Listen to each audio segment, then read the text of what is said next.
तो कैसे हैं आप सभी लोग? आई होप कि बढ़िया होंगे। तो जी आज के ब्लॉग की स्टार्टिंग करते हैं मॉर्निंग के टाइम से। तो अभी बजा हुआ है सुबह के 10 और लगभग घर का काम हो चुका है एंड आज मुझे अपनी बालकनी को करना है क्लीन। तो मैं सोची थी क्यों ना आज छोटा सा वीडियो आपके साथ शेयर करूं एंड मैं अपनी बालकनी को कैसे मेंटेन करती हूँ, जो आप लोगों के लिए बहुत ज़्यादा यूज़फुल रहेगा। क्योंकि होता है ना कि छोटी-छोटी जानकारी अगर हमें कहीं से मिलती है, तो हम उसको अप्लाई करते हैं अपनी बालकनी में या अपनी डेली लाइफ में। तो मैंने सोचा क्यों ना मैं भी एक छोटा-सा वीडियो आपके साथ शेयर करूँ। तो सबसे पहले चलेंगे अपनी बालकनी के और जो मेरी बालकनी के हाल हो रखे हैं ना, बहुत बुरे हो रखे हैं अभी, क्योंकि मुझे बहुत ज़्यादा क्लीनिंग करनी है उसमें। तो मैं आपको ले चलती हूँ बालकनी की तरफ और उसके बाद दिखाती हूँ कि मैं किस तरीके से अपनी बालकनी को क्लीन करती हूँ। सबसे पहले हम चलते हैं अपनी बालकनी की ओर और आपको दिखाती हूँ बालकनी का बाहरी रंग, मतलब ऊपरी। और उसके बाद जब मैं आपको नीचे से दिखाऊंगी तो देखिए बालकनी बहुत ज़्यादा मैसी हो रखी है और इसको ना क्लीन करने की बहुत ज़्यादा ज़रूरत है।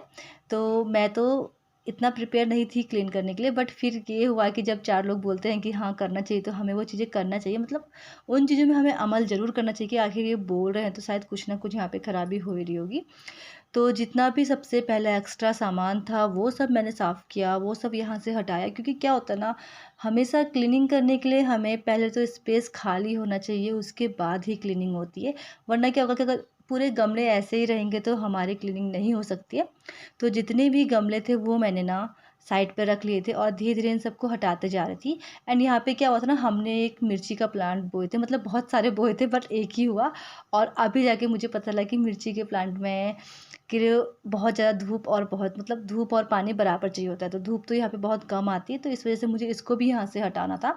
तो ये जो स्पेस है ना बालकनी का, काफ़ी छोटा है क्योंकि ये छोटी बालकनी है। और जो बड़ी वाली बालकनी है उसमें कोई भी प्लांट्स नहीं रखे हमने, उसमें नॉर्मली हम लोग बैठते हैं, कभी चाय या कभी शाम के टाइम पे ठंडी हवा आती है तो बैठ जाते हैं।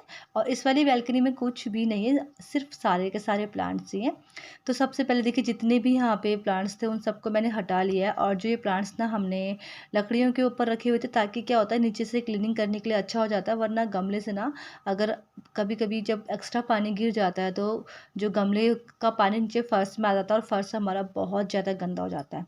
तो बहुत लोग सोचते हैं कि आखिर हम बालकनी का जो फर्श है उसको कैसे साफ़ करें ना। तो इसका सबसे एक, मतलब आपको मैं एक सबसे अच्छा उपाय आपको बताऊँ, आप घर पे ही कर सकते हैं। तो जो हमारा होता है बेकिंग सोडा या बेकिंग पाउडर जो भी है, तो दोनों को आप 2-2 चम्मच लीजिए, उसको मिक्स कर दीजिए और उसका एक पेस्ट बना दीजिए।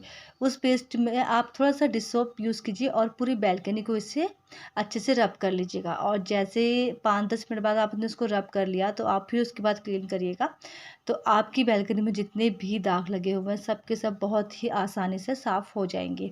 और दूसरी बात देखिए, ये जो प्लांट है ना ये कोने में था, तो इसको ना मतलब खिलने के लिए या बढ़ने के लिए शायद स्पेस काफ़ी कम हो गया था, क्योंकि बहुत सारे यहाँ पे गमले थे। तो मैंने क्या किया, देखा नहीं, इसकी तरफ ध्यान नहीं गया और अभी देख रही हूँ तो इसके बहुत सारी पत्तियाँ हैं ना पूरी की पूरी सूख चुकी हैं। तो ये सारी पत्तियाँ मैं पहले निकाल लूँगी। और जैसे कि मैंने आपको पहले ही दिखाया था कि मैं स्टार्टिंग में ही झाड़ू लगाने लग गई थी बालकनी में, बट बालकनी में दोबारा इतनी सारी पत्तियाँ हो गई कि मैं आपको बता नहीं सकती। तो सबसे पहले मैंने जितने भी जो गमले हैं उसकी जो प्लेट्स थी, क्योंकि ये प्लेट्स कब यूज़ होती ना, जब एक्स्ट्रा पानी गमले में आ जाता है उसके बाद ना वो पानी न फर्श में ना गिरे, इन प्लेट्स में गिरे। तो इससे क्या होता है, हमारा फर्श भी ख़राब नहीं होता है और जो हमारे गमले हैं वो भी एकदम सेफ़ रहता है। तो वो सारी प्लेट्स को मैंने अच्छे से वॉश कर लिया था और लगभग 20 प्लेट्स थी ये। तो इन सबको मैंने वॉश किया, देन उसके बाद मैंने डिश सोप का यूज़ किया, बाकी कोई नॉर्मल मैंने ऐसा कुछ यूज़ नहीं किया। जो कपड़े धोने वाला हमारा रिन साबुन होता है ना, मैंने उसी से स्क्रबर पर, हाँ, यूज़ मैंने स्टील का स्क्रब किया था, उससे यूज़ किया और फटाफट से इसको अच्छे से क्लीन कर लिया था। बट इतनी ज़्यादा थी ना ये प्लेट्स कि लगा था कि पूरा जो मेरा बाथरूम है वो सारा भर जाएगा। तो ये क्लीन करने के बाद फिर मैं आपको अपनी बालकनी की हालत दिखाती हूँ कि बालकनी मेरी कैसी हो रखी है। और बहुत लोग ये मतलब जानना चाहते हैं कि हम कैसे अपनी बालकनी को मेंटेन रखें, कैसे हम इसको मतलब एकदम हरा-भरा रखें। और आजकल तो जैसे कि रेनी सीज़न है और इस टाइम पे तो हर किसी की बालकनी हरी रहती ही है, क्योंकि रेनी सीज़न में हमेशा आपने देखा होगा बरसात होता है और बरसात का पानी से जो प्लांट्स होते हैं ना वो बहुत अच्छे खिलते हैं और बहुत अच्छे हरे-भरे रहते हैं। तो आजकल वही है, रेनी सीज़न है तो कहीं-कहीं पे इसका मतलब वो भी होता है कि क्योंकि कहीं-कहीं पे धूप नहीं आती, तो इस वज़ह से ना पौधे ख़राब भी हो जाते हैं, क्योंकि पौधों को ना ज़्यादा पानी चाहिए, ना ज़्यादा धूप चाहिए। तो नॉर्मली देखिए सारी की सारी प्लेट्स मेरी यहाँ पे धुल चुकी हैं और इनको मैंने ना यहीं पे रख लिया है सुखाने के लिए। और जो बालकनी के हाल हैं आपको अभी भी दिखाई दे रहे होंगे, अभी भी बालकनी अच्छे से क्लीन नहीं हो रखी है, क्योंकि एक चीज़ क्लीन करी तब तो दूसरा चीज़ हो जा रहा था। तो जितने भी नीचे साइड के गमले थे उन सबको मैंने अंदर रूम पे रख लिया था। तो सबसे बड़ी बात, अगर आपके ना बालकनी में स्पेस कम हो तो हमें क्या करना चाहिए, उस टाइम पे ना हमें कुछ बहुत हैंगिंग प्लांट्स लेने चाहिए। उन हैंगिंग प्लांट्स को अगर आप हैंग करो तो क्या होता है, वो स्पेस भी नहीं लेता है और दूसरा वो काफ़ी ज़्यादा सुंदर लगता है। और मैंने बहुत से बॉटल्स को कट करके हैंग करके रखा हुआ है और आप देख सकते हैं, क्योंकि क्या है ना कि देखिए ये जो कमरे हैं ये हमारे खुद के नहीं हैं, ये हमें गवर्नमेंट से मिले हुए हैं। गवर्नमेंट से मिले हुए जो रूम होते हैं लगभग सबके ही सेम होते हैं, तो हमें उसी हिसाब से रहना पड़ता है या उसी हिसाब से अपना डेकोरेट करना पड़ता है कोई भी चीज़। तो कभी-कभी क्या होता है, लोग सोचते हैं कि स्पेस बहुत कम है तो हम अपनी बालकनी को कैसे ऑर्गेनाइज़ करें। तो इसके लिए जैसे कि मैंने आपको बताया था कि आप अगर चाहते हैं कि हमारी बालकनी पूरी ग्रीन हो जाए या हरी-भरी रहे, तो ज़्यादातर अगर स्पेस कम है तो आप हैंगिंग वाले प्लांट्स अपना यूज़ कर सकते हैं। और आप सभी लोगों को पता होना चाहिए कि जो हमारे प्लांट होते हैं उनको क्या-क्या चीज़ की ज़रूरत होती है अच्छे ग्रो करने के लिए। तो आपको धूप की ज़रूरत होती है, पानी की ज़रूरत होती है, खाद की ज़रूरत होती है और बहुत चीज़ें तो ऐसी है कि जो हमारे घर में जो वेस्ट मटेरियल्स होते हैं, कभी-कभी जैसे चाय पत्ती हो गई, चाय पत्ती, अदरक हो गया, अदरक के छिक्कल हो गए, अंडे के छिक्कल हो गए, इसको भी हम खाद के तौर पे यूज़ कर सकते हैं। नॉर्मली तो क्या होता है कि हमारे जो गाँव घरों में हमारे यहाँ पे गाय का गोबर मिल जाता है खाद के लिए यूज़ करने के लिए।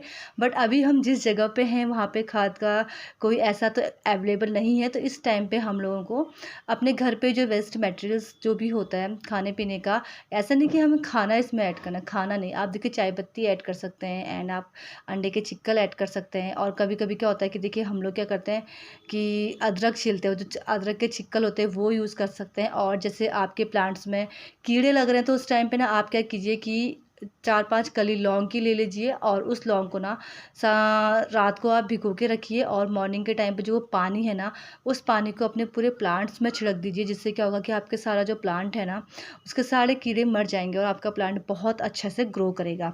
और सबसे बड़ी बात है कि देखिए पौधों को जितना पानी की आवश्यकता है और जितना धूप की आवश्यकता है, उतना ही पानी की आवश्यकता भी होती है। बट कुछ-कुछ प्लांट ऐसे होते हैं जिसमें पानी की जो आवश्यकता होती है वो बहुत कम होती है। एंड अगर देखा जाए तो यहाँ पे मेरे पास है सदाबहार है, एलोवेरा है, स्पाइडर प्लांट है, स्नेक प्लांट है, हैंगिंग प्लांट्स हैं, बहुत सारे प्लांट हैं। तो ये सबको मैंने अच्छे से यहाँ पे देखिए अभी सारी की सारी प्लेट्स नहीं लगा रखी हैं, बस इनको ऑर्गेनाइज़ करने में लगी हूँ। अब मैं ये सोच रही हूँ कि मैं इनको यहाँ पे ऑर्गेनाइज़ कैसे करूँ। एंड जो ये स्टैंड है ना, ये पूरा सिरला जी ने बना रखा है, क्योंकि इससे क्या होता है ना कि हमें क्लीनिंग करने के लिए काफ़ी ज़्यादा अच्छा हो जाता है और हमारी क्लीनिंग बहुत मतलब फ़ास्ट भी हो जाती है और इतने प्रॉब्लम नहीं होती, वरना हमें एक-एक गमला हर दिन उठाना पड़ेगा। अगर ऐसे रखे तो बस हम नॉर्मली पोछा लगा लेंगे तो हमारी बालकनी क्लीन हो जाएगी। तो थोड़ा बहुत मैं यहाँ पे एडजस्ट कर रही थी कि कौन-सा प्लांट मैं कहाँ पे रखूँ। कुछ-कुछ बहुत प्लांट हमारे रूम के अंदर भी थे और कुछ बहुत प्लांट हमारे बाहर पे रखे हुए थे। तो मैं ये देख रही थी कि कौन-सा प्लांट किसके साथ अच्छा ऑर्गनाइज़ हो रहा है। तो उसी तरीके से मैं यहाँ पे सारे के सारे प्लांट्स को ऑर्गनाइज़ कर लूँगी। एंड टाइम भी काफ़ी ज़्यादा हो चुका था, लगभग 12 बज चुका था और अथर्व के आने का भी टाइम हो चुका था। मतलब क्या हुआ था, मॉर्निंग में घर का सारा काम हो चुका था, फिर अचानक से ये प्लान बना कि हमें अपनी बालकनी को क्लीन करना है। तो इस वजह से ना पूरी रूम तो गंदा हुआ, बालकनी तो गंदी हुई, पर रूम भी पूरा काफ़ी ज़्यादा गंदा हो चुका था मेरा और फिर मुझे डबल काम पड़ गया था।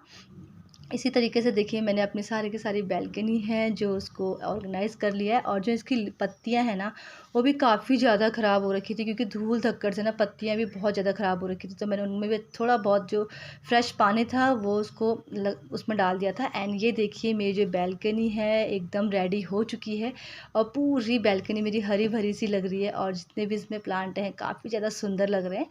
देन उसके बाद मैं अगर दिखाऊँ अपना रूम का हाल, तो रूम के हाल कुछ इस तरीके से हो रखे थे। तो अब मैं अपने रूम की क्लीनिंग करती हूँ, उसके बाद दिन के लंच की तैयारी करती हूँ, देन उसके बाद मैं आपसे मिलती हूँ। तो आप लोग बने रहिए मेरे साथ। तो फाइनली हो चुकी है मेरे रूम और बालकनी की अच्छी से क्लीनिंग। एक्चुअल में क्या होता है ना, कभी-कभी जो हम सोचते हैं वो नहीं होता है और जो नहीं सोचते हैं वही हो जाता है। तो मेरा कोई मूड नहीं था बालकनी साफ करने का। देन उसके बाद मेरी फ्रेंड आई तो फिर होता है ना कि थोड़ा बहुत उसने बोला कि बहुत चीज़ें एक्स्ट्रा है बालकनी में, तो मैंने कहा ठीक है अब आज इसी को क्लीन करते हैं और एक छोटा-सा इंटरेस्टिंग वीडियो आपके साथ शेयर करते हैं। तो फिर हम लोगों ने बैल्कनी क्लीन करी और बहुत सारे जो प्लांट्स थे उनको हमने अपनी बैल्कनी में लगाए, क्योंकि ना कुछ बहुत प्लांट्स हमने बाहर साइड पे लगाए हुए थे, तो उसको भी हमने यहाँ पे लगा दिए ताकि हमें पानी देने के लिए आसानी हो जाए। उसके बाद फिर दिन का लंच की बारी आती, क्योंकि काम करते-करते 2 बज चुका था और टाइम का मतलब पता भी नहीं चला और तब तक सिरोड़ा जी भी आ चुके थे। बट ये डिसाइड था कि आज हम लंच में सिर्फ रोटियाँ बनाएँगे, सब्ज़ी थी मॉर्निंग की। तो फिर हमने रोटी बनाई और लंच करने के बाद थोड़ी देर मैंने रेस्ट किया, क्योंकि काफ़ी ज़्यादा थकावट हो चुकी थी। ये काम ऐसा था कि जो ना मेंटली मैं प्रिपेयर नहीं थी करने के लिए, बट फिर क्या होता है कि कुछ-कुछ चीज़ें होती है कि हमें मजबूरी में करनी पड़ती है। तो वही हुआ मेरे साथ भी आज। बट जो भी रहा ये रहा कि ला फाइनली मेरी जो बैल्कनी है वो अच्छे से क्लीन हो चुकी थी। तो आज मैंने आपके साथ एक छोटा-सा वीडियो जो शेयर किया कि हमने किस तरीके से मतलब अपनी बैल्कनी को ऑर्गेनाइज़ कर रखा है, कैसे-कैसे प्लांट्स हमने यहाँ पे लगा रखे हैं। आई होप कि आपको पसंद आया होगा। अगर पसंद आया तो please like, share and comment ज़रूर कर दीजिएगा। मिलते रहते हैं आपको नेक्स्ट वीडियो में और नेक्स्ट डे के साथ। Okay, bye bye and take care. Bye.